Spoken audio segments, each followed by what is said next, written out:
and then we can begin your hearing. Okay. This is a parole hearing for Kayla Montgomery, number 92912. Present today is Chairman Roger Phillips of the New Hampshire Adult Parole Board. Also present today are parole board members Horace Enriquez and Tricia Thompson. Let the record reflect also in attendance today representing Victim Services is Lauren Avery, and representing Victim Services from Attorney General's Office is Amy Van Hawken. This is hearing number 1. Good morning. Good morning. Busy day for you. for Yeah. sure. You were here under the charge of perjury and making false statements, Yes. and we'll come to the details of that in a moment, but why might it be important to tell the truth? Because being honest is the best thing to do, because if you're not, other actions happen, and being able to tell the truth takes a lot of weight off of you, and it's better to tell the truth and be honest so that everything else can come to light. So by not telling the truth to the grand jury investigation, what do you think happened? Or didn't happen? What didn't happen was I didn't tell the truth about where I was during that time, and not being able to cooperate with the detectives. I got all caught up in the situation, and if I just was honest from the beginning, they could have done their job sooner. And what was their job? To find Harmony and know what happened to her, and that's it. So Harmony was your stepdaughter, correct? Yes. Was she part of your family? Yes. So how were you protecting your family by telling this lie? I didn't protect them at all. Because that's what, your personal statement talks about that, is that you were, the justification for lying was that you were protecting your family. Yeah. What were you protecting them from? From losing our other children, from our family falling apart, even though it was falling apart, and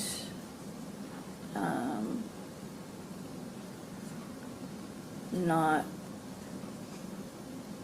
being held accountable for the actions that happen. So you were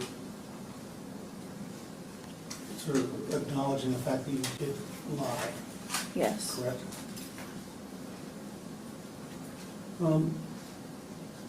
So how have you learned how to tell the truth? What tools have you learned? With the tools that I've learned is understanding situations and being able to deal with them and not hide anything, and ask for help and let people know when something's wrong or it's not, or something doesn't feel right. And being able to just understand situations and know that it's the best to say what's on your mind and say what you know, and just be honest and talk about what you're going through, or if there's anything wrong, just be honest about it. So tell me about you. You have 4 other children, correct? Yes.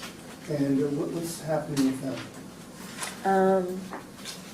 My oldest son lives with his father and stepmother and brothers. My 3 youngest, which are also my husband, ex-husband's children, they are living with my mother. They've been with her for the past almost 2.5 years.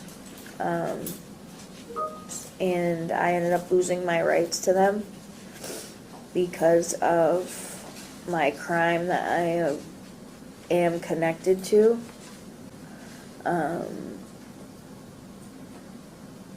The affidavit got out, and I believe that they used it against me, which I understand. I don't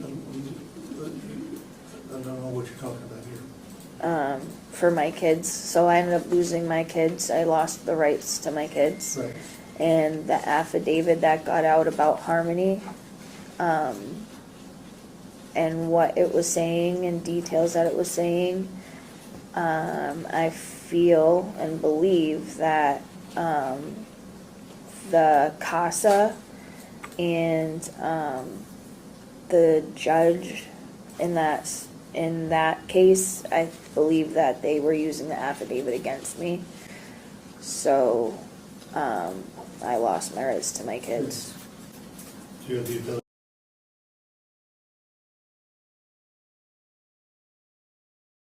to get those rights back?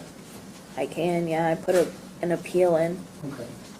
So that's sort of but you're allowed to, are you allowed to communicate with your children? I haven't been. I'm not, well, DCYF still has custody of them, but they've been living with my mother. No, I understand that, but are you allowed to communicate with them? I have not talked to them.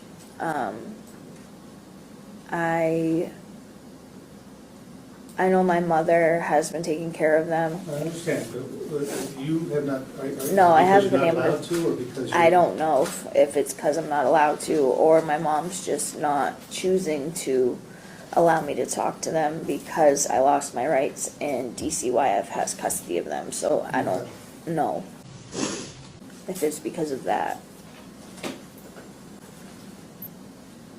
So tell me, you make a statement, in your personal statement here, about you tried to right this wrong.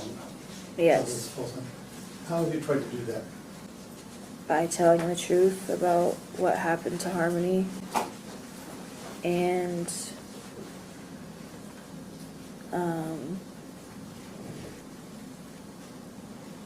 being honest and being in compliance with the detectives and the state.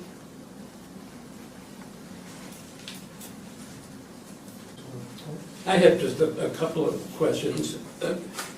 This is your first felony conviction, is that correct? Yes, You had some misdemeanors. yes. And in one of the prior misdemeanors, you were required to do a 28-day program, is that correct? Yes. And did you accomplish that? No, I did not until after I was incarcerated and got put into a 28-day program. For myself, I don't think I was really ready to actually pay attention when I was in that 28-day program and really work on myself. And Well, the problem with addiction is it's a disease of denial. yeah. Yeah, when I got kicked out of Focus the first time and for cheating my medication, I was just, when I got put into the program, I was like, oh, I just have to get this done and I can leave. But after getting kicked out and being put back in the program, I've actually been working on myself. And when you say cheeking, what do you mean by that? Rather than swallowing the medication? Because I just kept it under my tongue and showed them my mouth, and they caught me cheeking my medication instead of taking it properly. And why didn't you take it properly? I wasn't in the right headspace, and I just didn't really care at that time. I ended up having to spit it out. You just spit it out and got rid of it. You didn't share it with anyone. You didn't give it to anybody No, else. the officer took it. Like, yeah. So had you done it prior though and never got caught, or is this the No. only time you did it and got caught? That was the first time, and I did it one other time, and that was like close together. And then I haven't done it Okay. since. How are you gonna be able to deal with that? How are you gonna be able to deal, because you've got some pressure on you. You're young and you've got a lot of pressure, right? Some of it you brought on by your choices, right? Yeah? Can't minimize that. No. But how are you gonna deal with the pressure in the community and be able to keep yourself together and not lie? Because it's hard, but once you tell one, you're beat, Yeah. because you're not gonna be able to keep up. Right. Yeah. Right? And the microscope's gonna be on you. Yeah. How are you gonna deal with I that? know that. How are you gonna deal with that? All I can do is take it one day at a time. It's hard to trust, right? Yeah. Right? It's hard to trust law enforcement with you right now, Yeah. right? I know. I can see it written all over your face.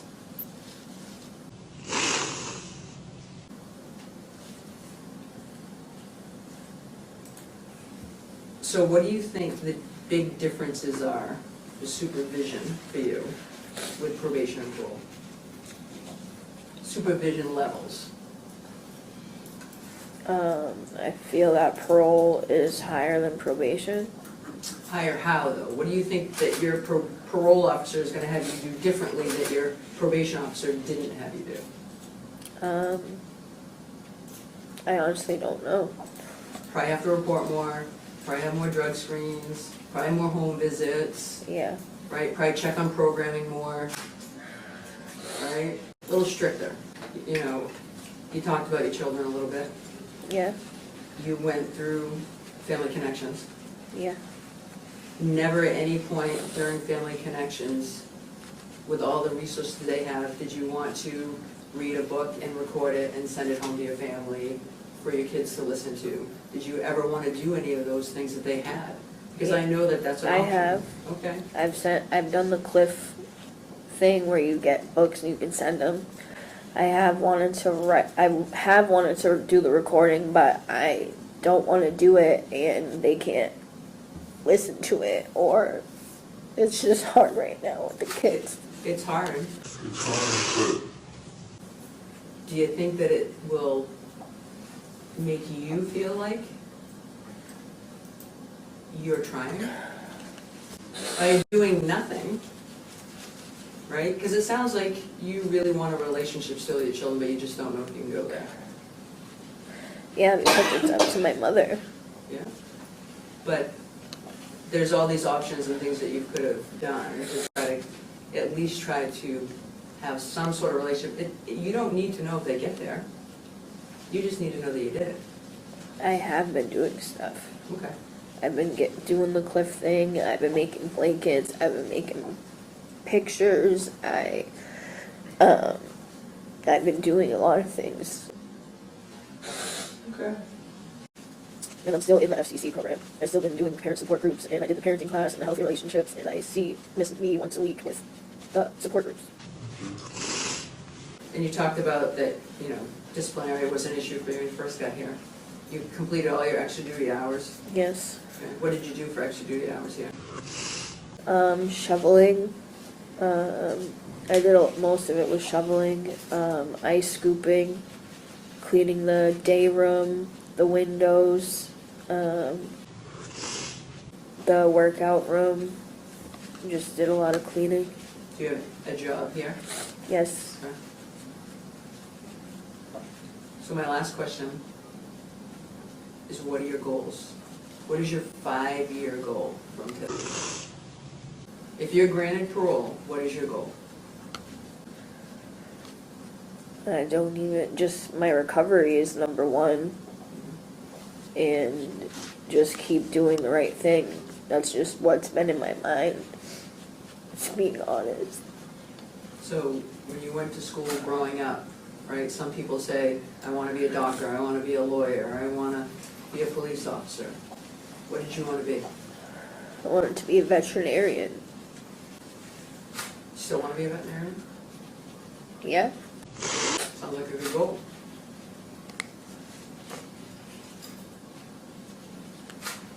Give yourself something to strive for, right?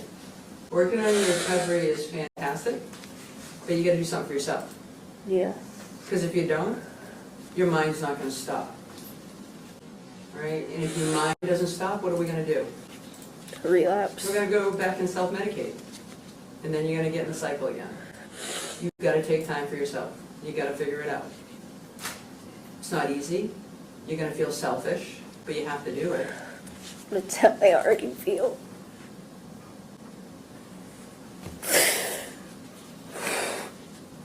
Okay.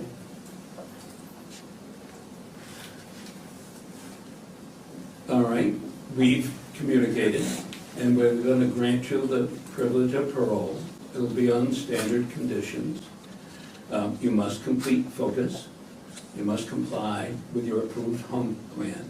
If it includes sober living, remain there for 90 days and thereafter in the discretion of your PPO and as recommended by your treatment provider. Engage in the American Society of Addiction Medicine Substance Use Disease level of care as the Department of Corrections and the LADAC recommends. Comply with the MAT or MAUD program, MAT or MAUD program, including prescribed medications. Mental health in the community is needed and be compliant with prescribed medications. Engage in group addiction recovery, which may include AA and NA, as recommended by your LADAC and the PPO. And of course, you have to be C3 and D3 for release, and ISP for 90 days, and then in the discretion of the PPO. Now that's going to be read back to you. Okay. Any questions? No, I do not. Okay, good luck. Thank you.